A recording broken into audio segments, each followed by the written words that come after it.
Hi hello ನಮಸ್ಕಾರ. ಬನ್ನಿ ಮಾತಾಡ್ಕೊಳ್ತಾ ಹೋಗೋಣ. ಟಾಕ್ಸಿಕ್ನ ಟ್ಯಾಗ್ ಲೈನ್ ಬಗ್ಗೆ ಒಂದಷ್ಟು ಮಾತಾಡಲೇಬೇಕು. ಈ ಟಾಕ್ಸಿಕ್ ಸಿನಿಮಾದ ಟ್ಯಾಗ್ ಲೈನ್ ಏನಪ್ಪಾ ಅಂತಂದ್ರೆ fairy tale for grown up ಅಂತೇಳಿ. ಅಂತಂದ್ರೆ ಅದರ ಅರ್ಥ ವಯಸ್ಕರಿಗೆ ಒಂದು ಕಾಲ್ಪನಿಕ ಚಿತ್ರ ಅನ್ನೋದು ಗೂಗಲ್ ತೋರಿಸ್ತೈತಪ್ಪ. ನಾನಷ್ಟು ಇಂಗ್ಲೀಷಲ್ಲಿ ಫಂಟ್ರಲ್ಲ, ಗೂಗಲಲ್ಲಿ ಹಂಗೆ ತೋರಿಸ್ತೈತಿ. ಇದು ನಿಜ, ಅದು ಆ ಟ್ಯಾಗ್ ಲೈನ್ ಮೀನಿಂಗ್ ಅದು.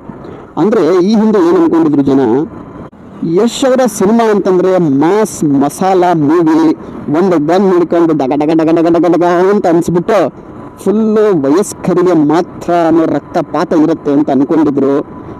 ಆದರೆ ಈ ಥರದ ರಕ್ತಪಾತ ಇರುತ್ತೆ ಅಂತ ಯಾವ ನನ್ನ ಮಗನಿಗೂ ಗೊತ್ತಿರಲಿಲ್ಲ. ನೋಡಿ ತುಂಬ ಜನ ತಂಡ ಹೊಡೆದು ಬಿಟ್ರು ಅಂತ ಅನ್ಸುತ್ತೆ. ಅದನ್ನು ತಡ್ಕೊಳ್ಳೋಕ್ಕೂ ಕೂಡ ತುಂಬ ಜನಕ್ಕೆ ಆಗ್ತಾ ಇಲ್ಲ. ಯಾಕಂದರೆ ಯಶ್ ಅವ್ರನ್ನ ಈ ರೂಪದಲ್ಲಿ ಯಾರೂ ನೋಡಿರಲಿಲ್ಲ.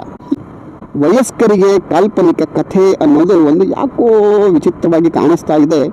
ಅದರ ಜೊತೆಗೆ ಈ ಥರದ್ದೇ ಮಾಸ್ ಮಸಾಲ ಒಂದಷ್ಟು ಇರುತ್ತೆ. ಬಟ್ ಡೈರೆಕ್ಟರ್ ಬಗ್ಗೆ ಅಂತೂ ನಂಬಿಕೆ ಇದೆ. 100% ಅವರು ಏನೇ ಮಾಡಿದರೂ ಕೂಡ ಅದರ ಹಿಂದೆ ಒಂದು ಕಾರಣ ಇರುತ್ತೆ. ಅಂದರೆ ಎಲ್ಲ ಡೈರೆಕ್ಟ್ರು ಕಾರಣ ಇಟ್ಕೊಂಡೇ ಮಾಡೋದು, ಅದು ಬೇರೆ ವಿಚಾರ. ಆದರೆ ಗೀತು ಮೋಹನ್ ದಾಸ್ ಅವರ ವಿಷನ್ ಅನ್ನು ನಾವು ನಂಬಬಹುದು. ಅದರ ಜೊತೆಗೆ ಯಶ್ ಅವರು ಮಾಡ್ತಾ ಇದ್ದಾರೆ ಅಂತಂದರೆ ಡೈರೆಕ್ಟರ್ ಹಾಕಿದ ಗೆರೆ ಮೇಲೆ ದಾಟ್ಲಾರ್ದಂಗೆ ಸುಮ್ಮನೆ ಕುಣಿದ್ಬಿಟ್ಟು ಬರ್ತಾರಾ? ಸಾಧ್ಯವೇ ಇಲ್ಲ. ಎಲ್ಲ ಪ್ರತಿಯೊಂದು ಚರ್ಚೆಯಾಗಿ ಇದು ಜನರಲ್ಲಿ ಇನ್ನೊಂದು ರೀತಿಯ ಚರ್ಚೆಯನ್ನು ಹುಟ್ಟುಹಾಕಬೇಕು ಅನ್ನೋ ಕಾರಣಕ್ಕೇ ಇನ್ನೊಂದಷ್ಟು ಪ್ರಯತ್ನಗಳು ನಡೀತಾ ಇದೆ. ಈ ಒಂದು ನಿಮಿಷದ ಒಳಗಿನ ಗ್ಲಿಮ್ಸನ್ನು ನೋಡಿದಾಗ ಅನಿಸಿದ್ದು ಏನಪ್ಪ ಅಂತಂದರೆ, ಇದು ಬಾಲಿವುಡ್ ರೇಂಜಿಗಿರೋ ಸಿನಿಮಾ. ಖಂಡಿತವಾಗಿಯೂ ಕೂಡ ಇದು ಬಾಲಿವುಡ್ ರೇಂಜಿಗೆ ಸೌಂಡ್ ಮಾಡುತ್ತೆ. ಕನ್ನಡವನ್ನು ಈಗ ಪ್ಯಾನ್ ಇಂಡಿಯಾ ರೀತಿಯಲ್ಲಿ ತಗೊಂಡು ಹೋಗಿದ್ದಾರೆ. ಆದರೆ ಈಗ ಯಶ್ ಅವರು ಮಾತಾಡ್ತಾ ಇರೋದು ಪ್ಯಾನ್ ಇಂಡಿಯಾ, ಪ್ಯಾನ್ ವರ್ಲ್ಡ್ ಏನೂ ಇಲ್ಲ. ಜಸ್ಟ್ ಅವ್ರು ಮಾತಾಡ್ತಿರೋದು ಮೋರ್ ಆಡಿಯನ್ಸ್ ಅಷ್ಟೇ. ಜನ ಜಾಸ್ತಿ ನೋಡಬೇಕು ಸಿನಿಮಾವನ್ನು. ಅದು ಕರ್ನಾಟಕದಲ್ಲಿ ನೋಡ್ತಾರೋ, ಇಡೀ ಭಾರತದಿಂದ ನೋಡ್ತಾರೋ, ಅಥವಾ ಇಡೀ ಪ್ರಪಂಚದಲ್ಲಿರೋರು ಎಲ್ಲರೂ ಸೇರ್ಕೊಂಡು ನೋಡ್ತಾರೋ, ಒಟ್ಟು ಜನ ಜಾಸ್ತಿ ನೋಡಬೇಕು, ಮೋರ್ ಆಡಿಯನ್ಸ್ ಬೇಕು, ಮನೇನು ಬಿಂದಾಸಾಗಿ ಬರಬೇಕು. ಆ ಟಾಪ್ ಪ್ಲೇಸಲ್ಲಿರೋ ಒಬ್ಬ ನಟ 3-4 ವರ್ಷ ಒಂದು ಸಿನಿಮಾಗೆ ಕೊಡ್ತಾರೆ ಅಂತಂದರೆ, 2 ವರ್ಷದಿಂದ ಒಂದು ಸಣ್ಣ ತುಣುಕು ಕೂಡ ಬಂದಿಲ್ಲ ಅಂತಂದರೆ ಎಷ್ಟರ ಮಟ್ಟಿಗೆ ಕೆಲಸವನ್ನು ಮಾಡ್ತಾ ಇರ್ಬೋದು ಲೆಕ್ಕ ಹಾಕಿ.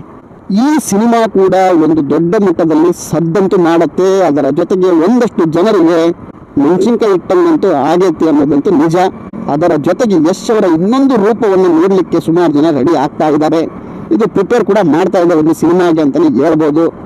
ನೋಡೋಣ ಯಶ್ ಅವರು ಯಾವ ಯಾವ ರೇಂಜಲ್ಲಿ ಸಿನಿಮಾವನ್ನು ಕೊಡ್ತಾರೆ, ಸಿನಿಮಾದಲ್ಲಿ ಯಾವ ಯಾವ ರೇಂಜ್ಗೆ ಎಲ್ಲವನ್ನು ಅನುಭವಿಸಿದ್ದಾರೆ ಅಂತ ನೋಡೋಣ. ಓಕೆ, ಇಲ್ಲಿವರೆಗೂ ಬಂದಿದ್ದೀರಿ, ವಿಡಿಯೋನ ನೋಡಿದ್ದೀರಿ, ಮತ್ತೆ ಸಿಗ್ತಾರಲ್ಲ. ಅಲ್ಲಿವರೆಗೂ ಟಾಟಾ, ಬಾಯ್ ಬಾಯ್, ಸಿ ಯು. ನಮಸ್ಕಾರ ಕರ್ನಾಟಕ.